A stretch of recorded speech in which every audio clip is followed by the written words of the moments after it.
Hello and welcome to World Bank Live. I'm Paul Lake, and we've got a very interesting program lined up for you today, all about the impact of the coronavirus pandemic on women and girls. This is just the latest in our ongoing series examining the ways in which the pandemic is affecting global development. But before we jump into today's discussion, I want to just play for you a quick film produced by our multimedia team about the moment we're living in.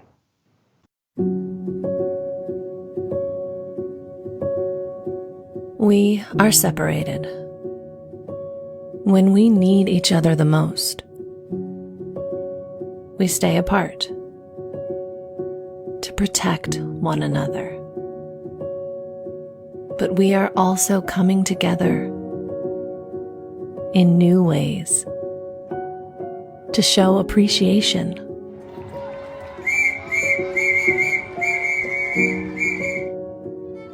To inspire.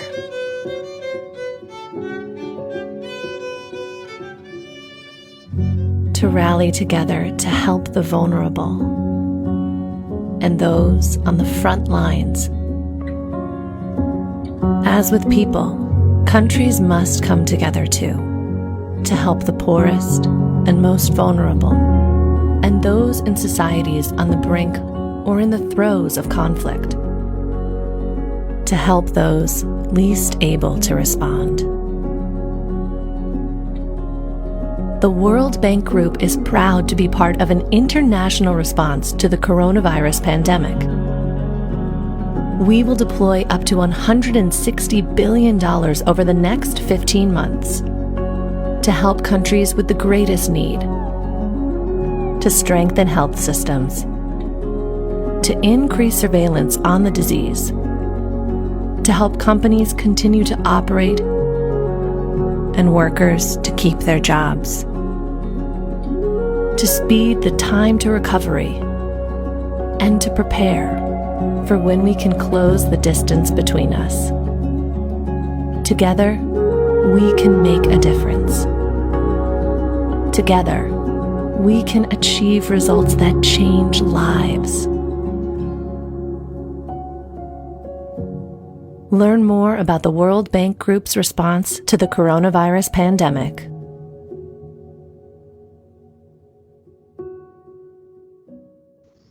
Well, as you saw there, the World Bank Group is looking to address the impact of COVID-19 on a variety of fronts. And one of the key issues is its impact on women and girls. To learn more about the gender dynamics of this pandemic and what the Bank Group is doing to help, I'm very happy to be joined today by the World Bank's Global Director for Gender, Karen Groen. Karen, thank you so much for being here. Thank you so much for having me. Well, let's jump right into it. I've got a big question for you. Some might be wondering, people who are tuning into this, they might be wondering why the need to consider the impact of this virus, the pandemic, on women and girls as a distinct issue, a distinct question, separate to the population as a whole. Well, it turns out actually that the pandemic is not gender neutral, as I would say. It actually has differential impacts on men and on women and on boys and girls. As a result of a number of factors in terms of their biology and physiology, but also because of their social and economic roles in the different societies in which they live.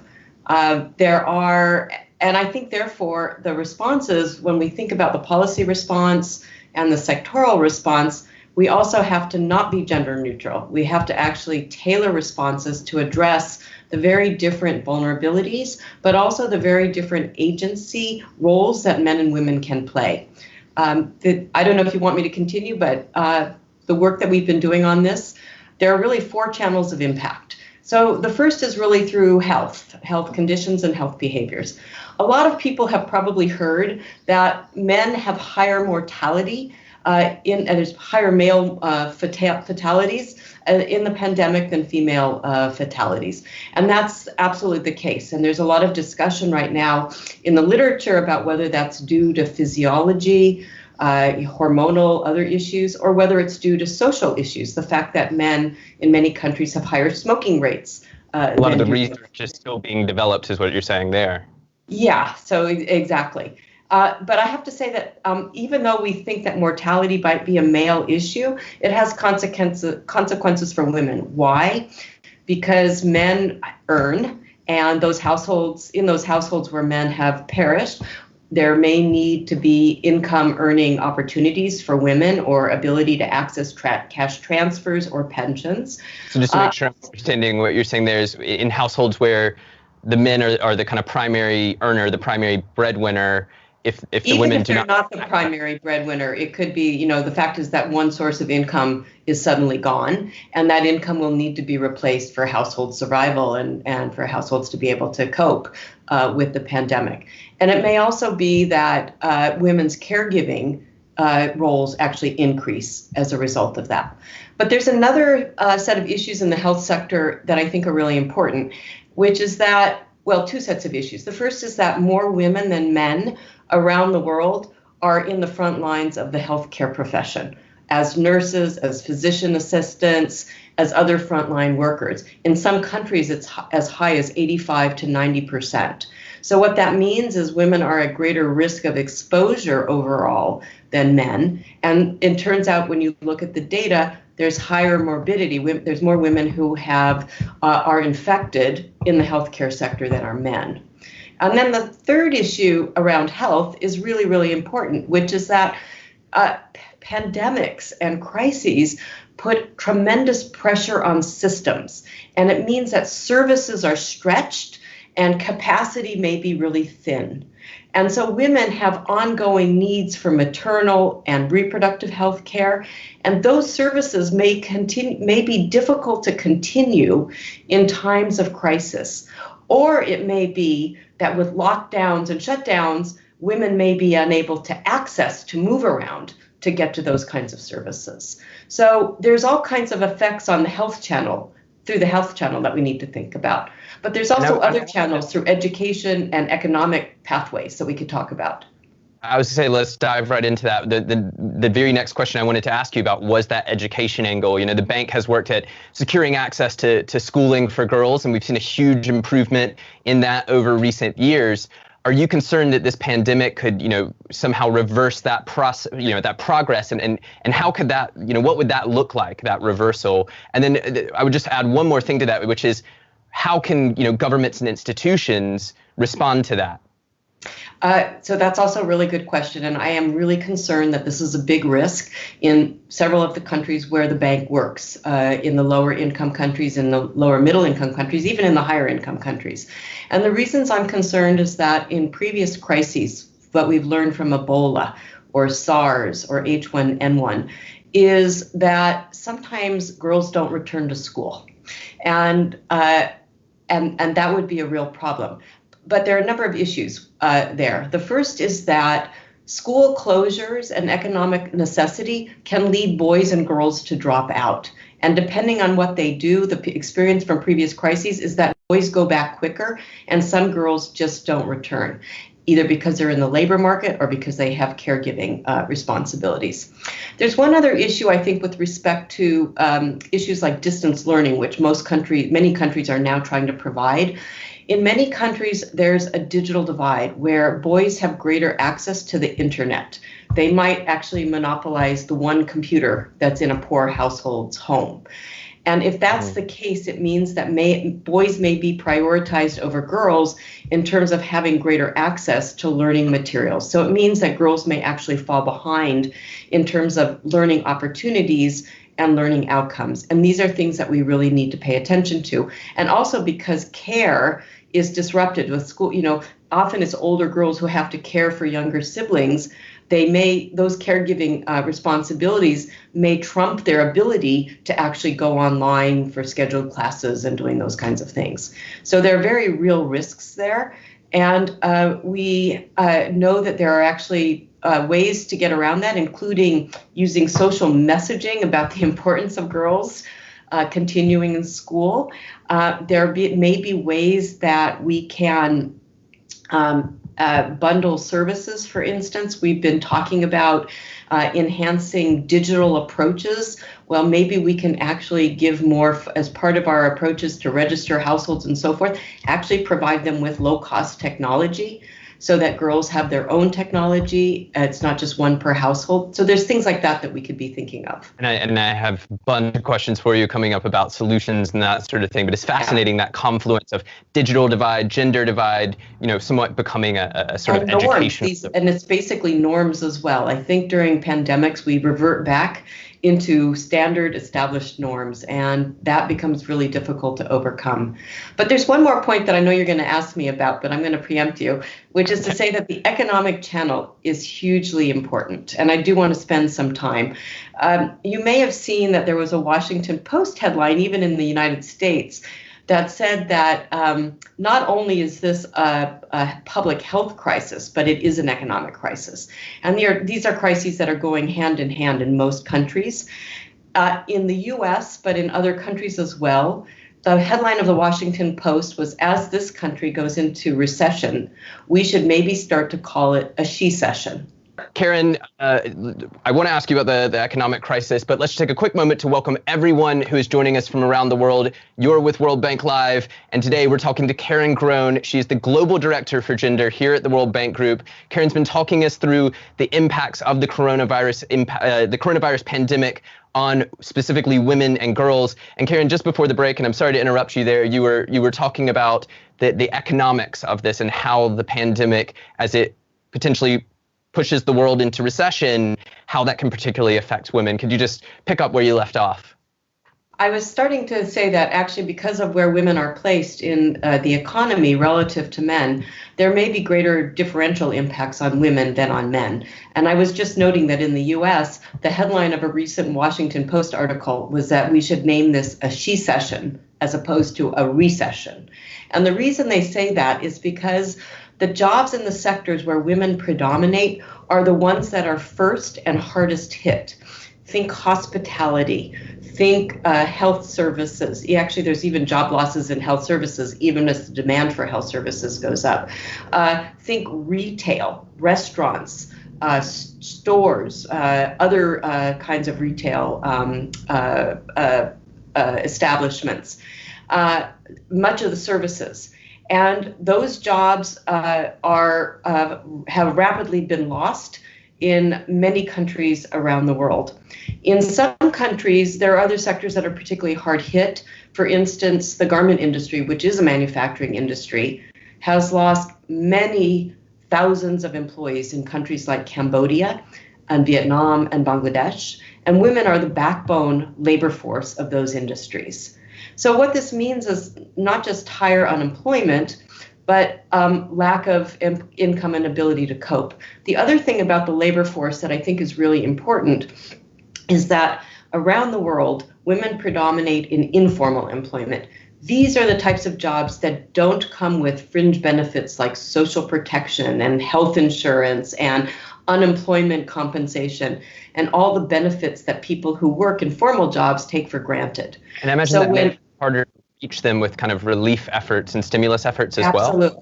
Absolutely. Makes it much harder. So think people like domestic workers, people who clean people's homes, or think about street vendors, or think about waste pickers. In many countries, for instance, in India, there are people who go and pick through waste dumps to recycle things, and they sell that. So those are really, really hard hit, particularly with lockdowns and shutdowns in the economy without compensation. So the informality is particularly important, and a solution, which I know we'll come to, is to really think about how we extend social protection programs, particularly cash transfers, to those groups of workers. And there's two final things I would say.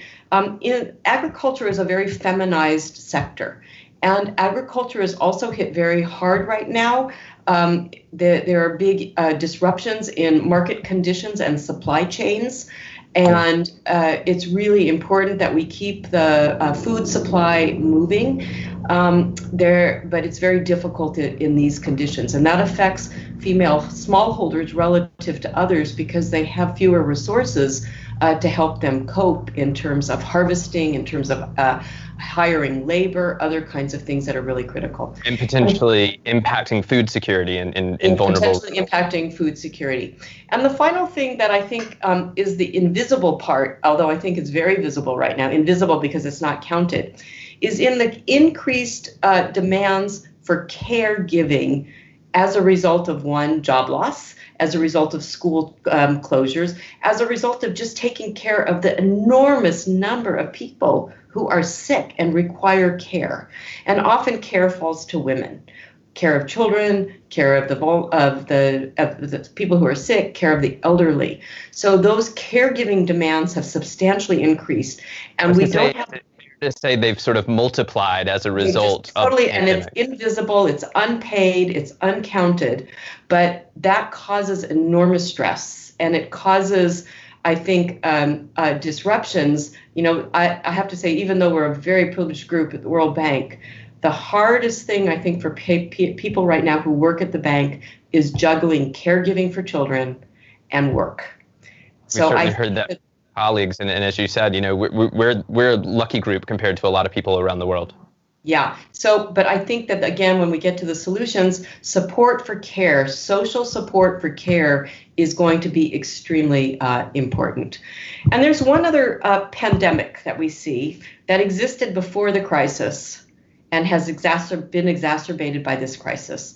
And that is the increases in intimate partner violence around the world. Shutdowns, lockdowns, lack of mobility mean that people are indoors in cramped conditions.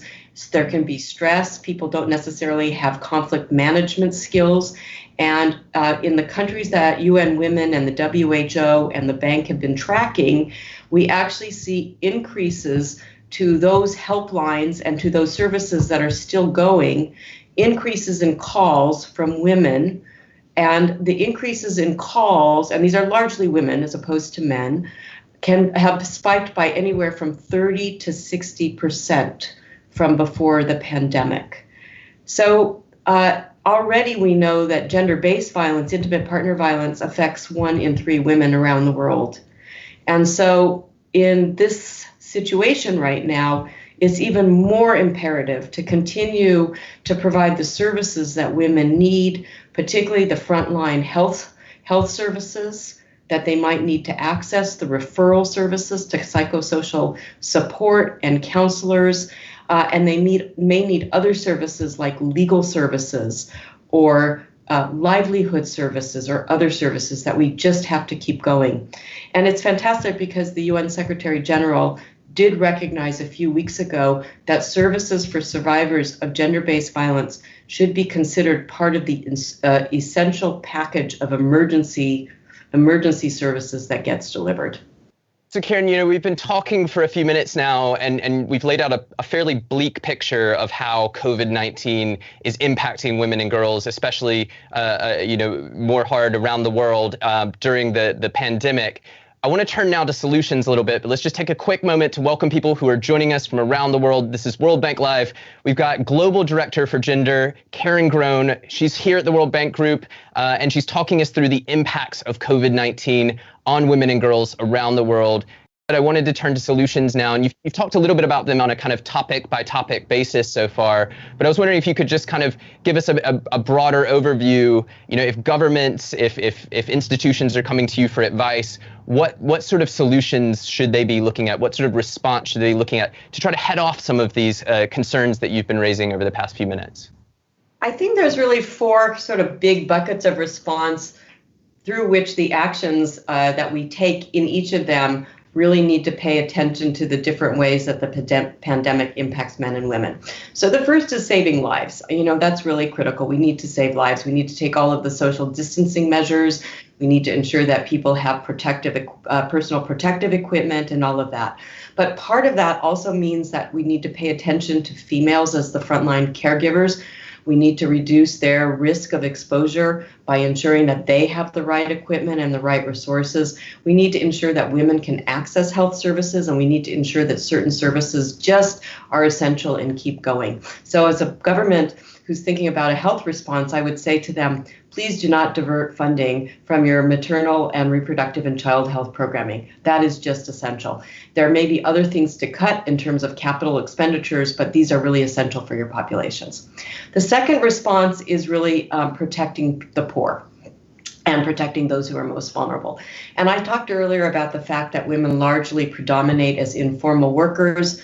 They're in very insecure sectors and in insecure jobs. Here, I think it's really important that countries expand their cash transfer programs, their social safety net programs, their social pensions and other things. But it's expanding in a different way. It's incorporating workers who are vulnerable, like street vendors and domestic workers and beedi rollers in India, piece workers, into this net. So it might be trying to bring them into the social registry, but it might mean reaching them through community-based organizations, women's organizations. And I'll give you one example. For instance, Seva in India has really responded in this crisis. It's the largest trade union of informally employed women around the world. And this trade union is mobilizing at the community level to do things like rejigger activities to provide food and milk to very poor households. And they've established an incredible network of food provision and support. Others who are seamstresses are now making masks, for instance, and turning that into a livelihood activity for local governments who need to procure them for their workers. So it's not just the cash transfers, it's also figuring out how we can help people preserve their jobs and their livelihoods and can, in a sense, rebuild back better. And on the firm side, there's many things. We're hearing from many women-owned firms who are smaller, who have less access to capital, who have less networks than male-owned firms, that they need things too. So we've been having conversations, for instance, with banks about suspending interest rate payments or deferring payments, offering services to women-owned firms to help them figure out how to be more resilient with inventory planning. There may be support for women-owned firms in terms of rent deferrals or payments of utility bills, many things that could be done. So that's the second bucket. The third bucket is really what I call building back better. And I love a quote. I don't remember who mentioned it, but this was a quote from one of the crises, the economic crises we had in the 1990s. Never waste a crisis. We can use the crisis to take the opportunity to build back better.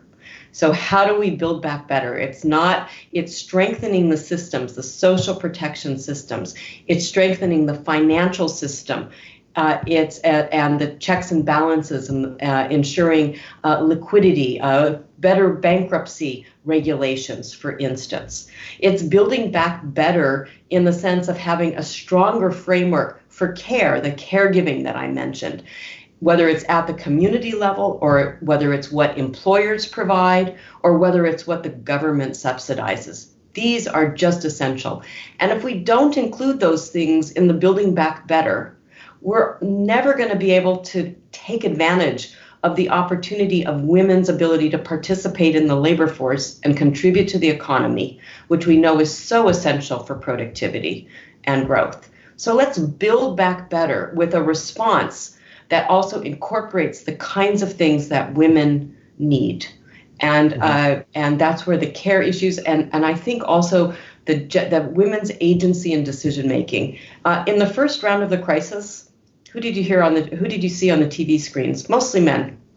Women need to be represented in crisis management, in decision making, in planning, in messaging. So we need women's leadership around the world, not just at the national level, but at the local level in building back better and managing this crisis.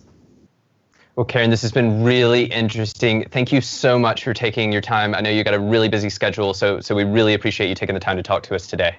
Well, I hope everybody will join in these efforts. Let's roll up our sleeves. And my final word would be, let's not make this business as usual. Let's make this a business unusual response and make sure that outcomes work for everyone, men, women, girls and boys. It's a great sentiment. Karen Groen is the Global Director for Gender here at the World Bank Group. And thank you for tuning in wherever you are. As I said at the top of the show, this is just the latest episode in our ongoing series examining the effects of COVID-19 on global development. If you missed any of the previous episodes, or if you want to rewatch this episode, head on over to live.worldbank.org. Next week, we'll be asking how we can ensure a sustainable recovery, a topic that will become ever more important as the world looks to rebuild and build back better, as Karen Groen was just telling us there, after this pandemic passes. So I hope you'll join us for that. In the meantime, to learn more about the World Bank's response to the pandemic, you can head on over to worldbank.org/coronavirus. Until next time, stay healthy, stay safe. We'll see you here again soon. Goodbye.